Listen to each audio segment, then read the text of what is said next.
Okay, I don't really know where to start with this, but, the title, Wonderful Land of Rockford, really could say a lot.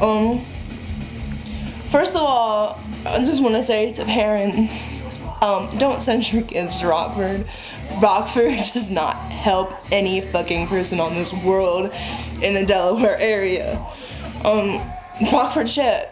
You go there and you just learn new ways to hurt yourself and other people and get high, and sometimes you learn good music, but most of the times you just learn how to fuck each other up. And really, Rockford's a big dating connection, so when you think your child is crazy or possessed and you send them there, you're putting them with another fucking idiot.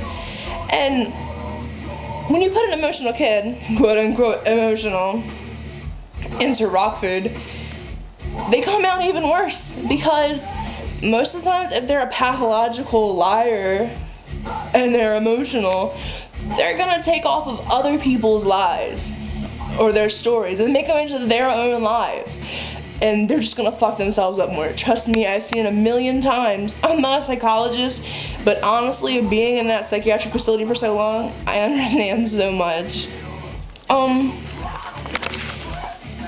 It's just hard to explain to somebody, an idiotic parent, that you shouldn't send your kids there.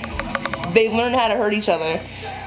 That's the only thing I can really say. They go there and they get dates and they act dumb. Rockford drugs you. So does every other facility.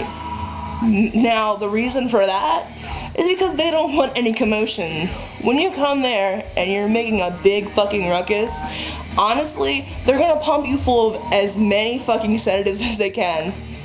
Obviously, Seroquel is not a sedative, but still, you're gonna come out of there on so many medications. I came out of there at least on 10 or 11 every time I went, and it got worse. The doctors there don't care about you. Do you think the psychiatrists care about your children? They want what's ever gonna make them the most money.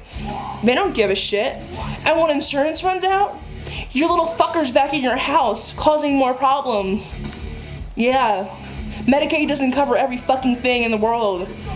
So, when you send your kids there, they're only gonna come out and fucking hate you more if they did hate you in the first place. And if they didn't, they're gonna come out and hate you.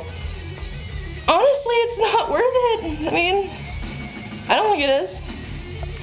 I've been there more times than I can fucking count. I mean, it's just bullshit. And kids think it's cool to go there, and they talk about it and sing songs about it and talk about Rockford. Oh, Rockford was so fun. You know why? Because Rockford's a big fucking playground. You go there and you just play. That's all you do. You sleep and eat all day. And you talk about shit. And you just bitch and you fight. It's a fucking reality house. It's the fucking hills there. You don't do anything that's worth helping you. And then they have the adults on this section. When lunchtime comes around, the adults come around the children. Where there's a pedophile in the adult group, touches your kid, what if they start going out? You're gonna have another rape victim for a child. Come on now. Not smart. It's not a good idea. And if you're a fucking idiot that wants to send your child somewhere because you don't have any time for them, why'd you have children, you fucking imbecile? There's no point for it. So, I mean, look at your options. Either you talk to your kid now, who isn't even that bad, or you send them somewhere and they get worse, and they come back, and sometimes they get homicidal, sometimes they do dumb shit. I can understand if your kid's trying to fucking rape you or something, or kill you, then yeah, there's something is wrong with his head, he's a goddamn fucker, but if you're sending them there and all they're talking about is they're suicidal or something, maybe you should hire a counselor, a therapist, not full-on residential shit. That's just my views. I mean, you may not think the same way because, Medicaid and Blue Cross covers every fucking worry in the world, but you'll find out.